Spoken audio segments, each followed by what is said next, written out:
Chers amis, bonjour. Je suis heureuse de vous retrouver depuis l'espace M où je me trouve, lieu où a eu lieu le dimanche dernier le culte de l'Alliance évangélique du Valentinois avec l'ensemble des chrétiens de Valence. Nous sommes fin juin.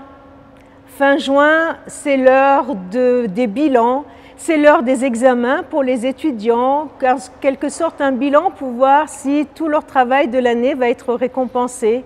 L'heure des bilans, parfois dans les équipes, dans notre travail d'église.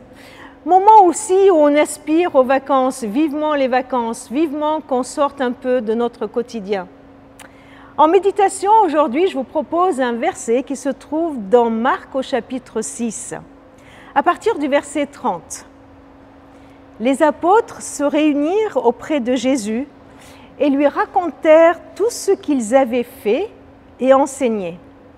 Jésus leur dit « Venez avec moi dans un endroit isolé pour vous reposer un moment à l'écart. » En effet, les gens qui allaient et venaient étaient si nombreux que Jésus et ses disciples n'avaient même pas le temps de manger. Voilà en quelque sorte l'heure des bilans pour les apôtres. Les disciples de Jésus étaient partis annoncer la venue du royaume de Dieu et là, ils sont de retour, ils viennent à Jésus. Et le texte nous dit pour raconter tout ce qu'ils ont fait et tout ce qu'ils ont enseigné.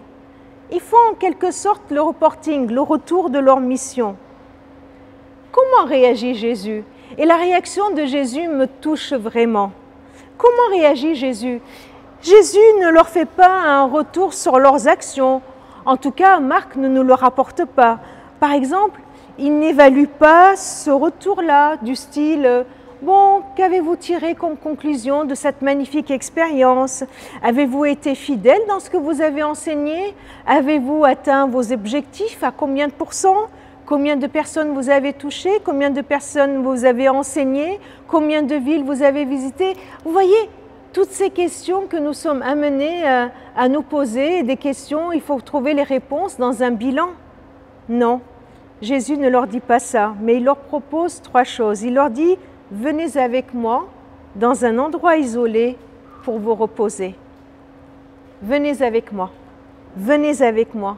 La première proposition qu'il fait à l'heure des bilans, c'est d'aller avec lui. C'est toujours la même proposition. Venez, venez à ma suite. Venez auprès de moi. Venez avec moi. Deuxième proposition, venez, on va aller dans un endroit isolé, à l'écart. Il les fait sortir de la foule. Il les fait sortir de la liste des tâches qu'ils ont à accomplir. Je ne sais pas si vous êtes comme moi, mais moi j'ai toujours une feuille à côté de mon bureau. Je note tout ce que je dois faire et puis je coche tout ce que j'ai déjà fait. Il les sort de là. Il les sort de la pression du planning. Il les sort des besoins qu'il y a tout autour de nous, des gens qui vont, qui viennent et qui viennent nous demander de l'aide. Il les sort. Jésus veut te sortir. Jésus veut t'amener auprès de lui, il veut te sortir de ton quotidien parce qu'il veut te proposer un cœur à cœur avec lui, un tête-à-tête avec lui. Et pourquoi? Parce que tu es beaucoup plus important que tout ce que tu peux faire. Tu es beaucoup plus important que le planning que tu dois respecter, que toutes les tâches qu'il t'a confiées, que tu dois accomplir. Et il veut te mettre à l'écart pour te donner du repos, pour te reposer un moment. Voilà le but de Jésus.